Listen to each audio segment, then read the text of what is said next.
Samedi 14 mars 2015, cette semaine dans le grand show de l'info, le CAC 40 au-dessus des 5000 points avec une belle semaine boursière à Paris.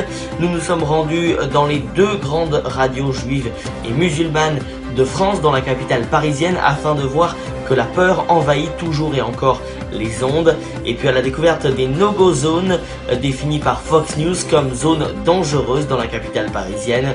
Enfin, comme chaque semaine, ce sera le récap.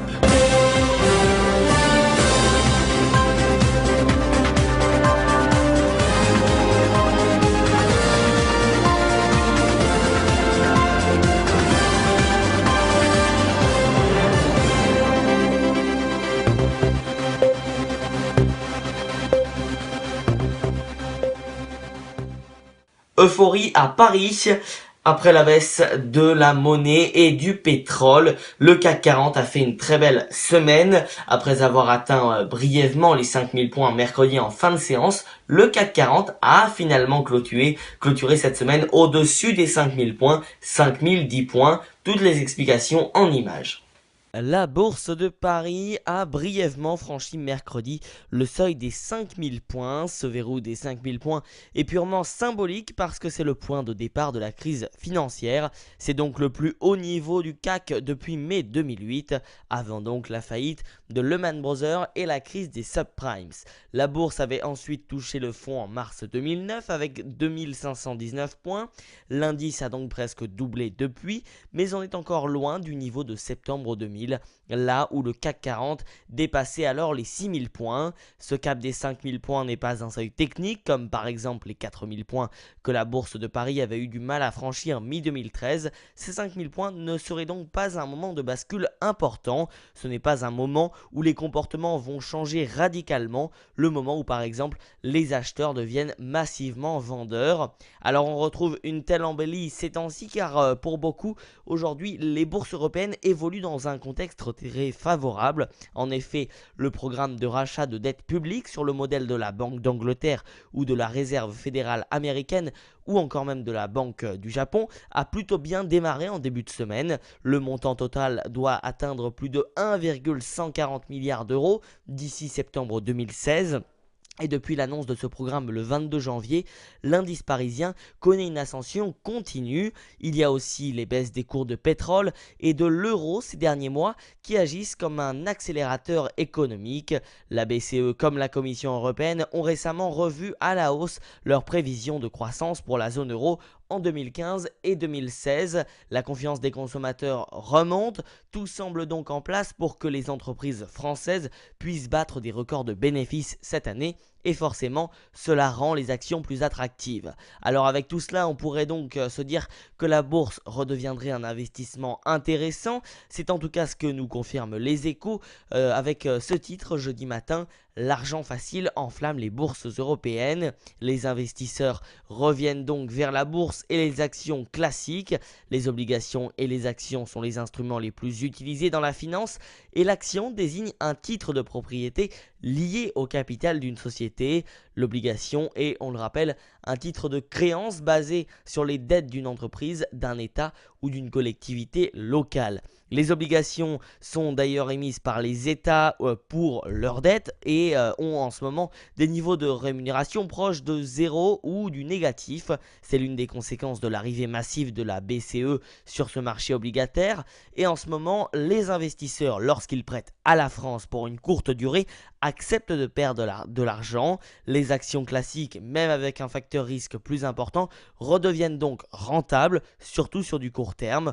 En gros, jusqu'à maintenant, les investisseurs préféraient avoir en portefeuille des obligations d'État dont la valeur s'effrite un peu mais très sûre, plutôt que d'acheter des actions où la perte pourrait être considérable. Tout cela est donc, vous l'avez compris, en train de changer.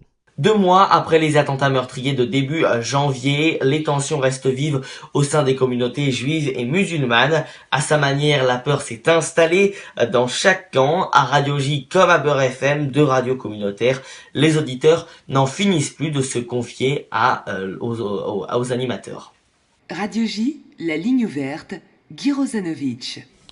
Déjà plus de 30 ans que Guy Rozanovic anime ce rendez-vous hebdomadaire avec les auditeurs de l'une des 4 radios juives de Paris. Écoutez, moi, ce qui m'ennuie beaucoup, c'est le manque de prise en compte réel et sérieux en ce qui concerne la propagation de l'antisémitisme via l'islam de France. Pour l'animateur, le ton a clairement changé depuis les attentats de début janvier. La parole s'est libérée et on n'hésite plus à désigner du doigt l'ennemi, quitte à prendre le risque de l'amalgame. Explicitement, nombre d'auditeurs disent il n'y a pas de différence. C'est une hypocrisie de politiquement correct de dire qu'il y a une différence entre islam et islamisme. Pour eux, il n'y a pas de différence.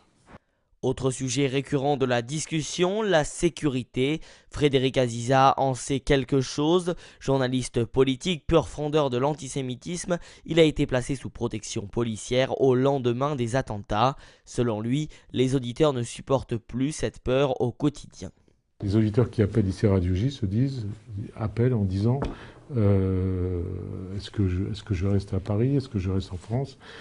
Est-ce que mes enfants peuvent rester? Ou est-ce qu'il faut prévoir une alia, c'est-à-dire le fait d'aller vivre en Israël aujourd'hui, un peu plus tard ou beaucoup plus tard? Merci d'écouter Beurre FM, il est midi. Midi, c'est l'heure du rendez-vous quotidien, l'islam au présent. Aux manettes, l'imam Abdelali Mamoun, bien connu des auditeurs de cette radio communautaire. Depuis 2 mois, il passe beaucoup de temps à prêcher au micro contre le dévoiement de l'islam. Nous, malheureusement, beaucoup de gens portent des barbes et des djellabas et des foulards, etc. Non pas parce qu'ils ont envie de montrer qu'ils sont attachés aux valeurs de l'islam, mais parce qu'ils l'utilisent comme un étendard, ils instrumentalisent cela pour défier comme un uniforme contre la société. Et ça, il faut le combattre. L'islam on n'est pas là pour utiliser l'islam pour défier la société qui nous au contraire. À Beurre FM comme à Radio J, il faut aussi rassurer des auditeurs qui n'hésitent plus à confier leur peur. Ils ne comprennent pas pourquoi aujourd'hui l'islam et les musulmans de France, c'est l'actualité qui remplace.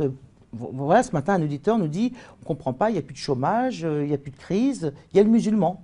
Au lendemain des attentats, dignitaires juifs et musulmans côte à côte dans les rues de Paris. 2 mois plus tard, la montée des actes islamophobes et antisémites fait craindre un repli communautaire. Bref, on est loin de l'esprit du 11 janvier. Belleville, la Goutte d'Or, Ménilmontant. Après les attentats, ces quartiers parisiens ont été qualifiés de no-go zone par la chaîne américaine Fox News, des zones de non-droit soi-disant inaccessibles aux non-musulmans.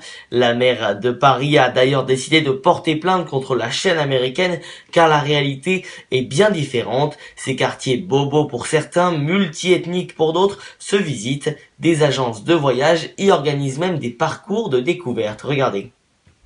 Rue de Belleville, dans le 20e arrondissement de Paris, une no-go zone selon la chaîne américaine Fox News. La police n'y mettrait même pas les pieds. Et pourtant, Lionel Calplan invite les Parisiens à visiter ces soi-disant zones de non-droit.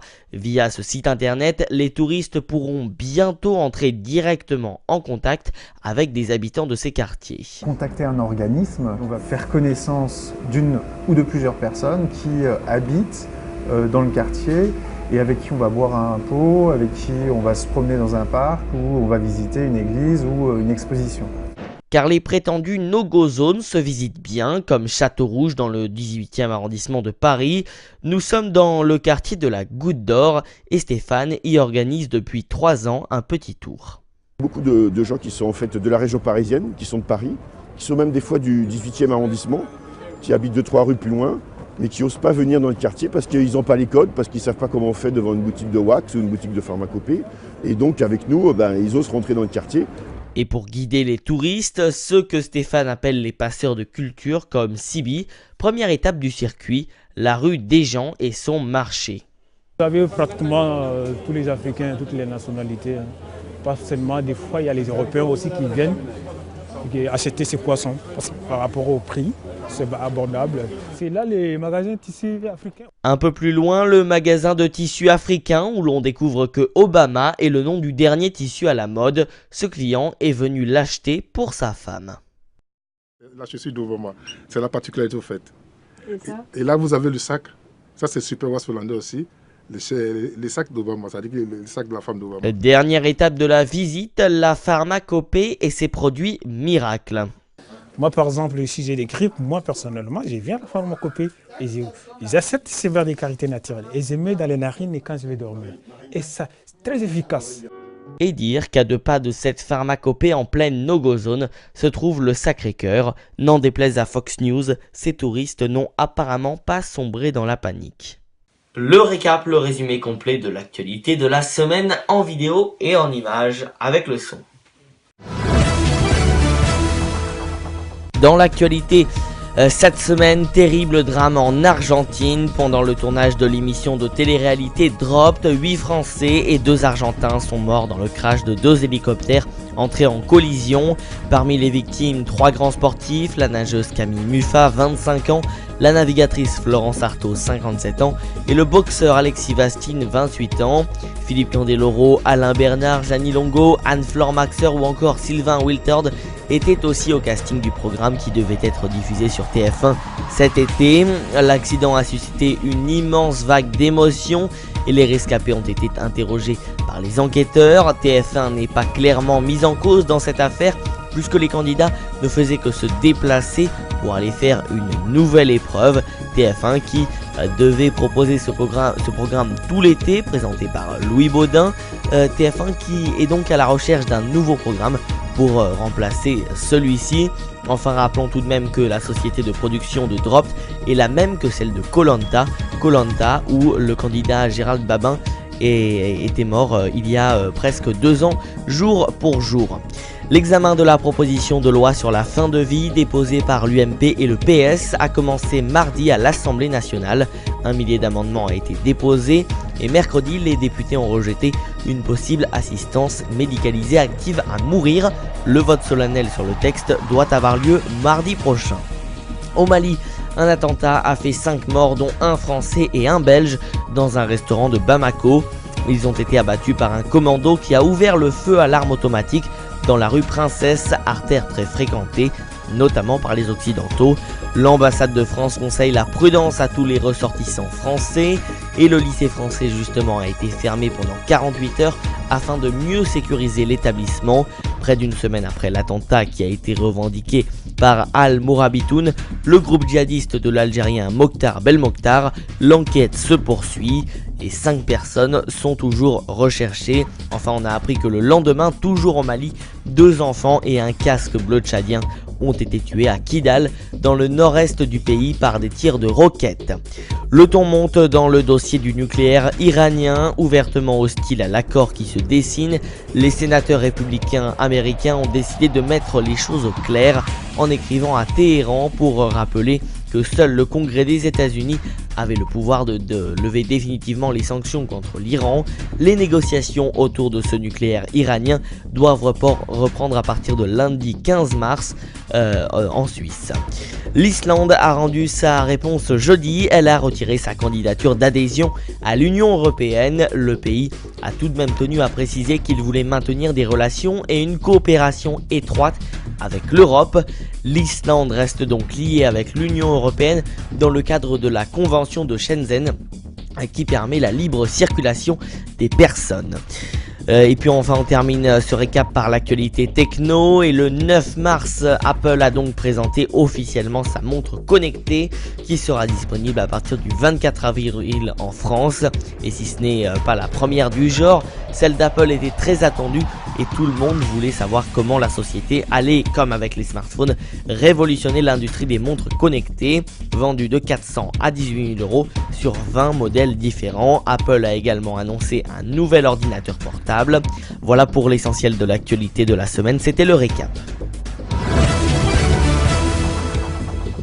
C'est la fin de cette édition, merci à tous et toutes de nous avoir suivis. Et puis on se retrouve bien évidemment la semaine prochaine pour de nouvelles actualités sur radio-one.fr. Et demain pour le Sunday Time, toute l'actualité de la semaine, là encore résumée en 1 heure avec tous nos chroniqueurs. Excellente fin de semaine, fin de week-end à tous et à la semaine prochaine.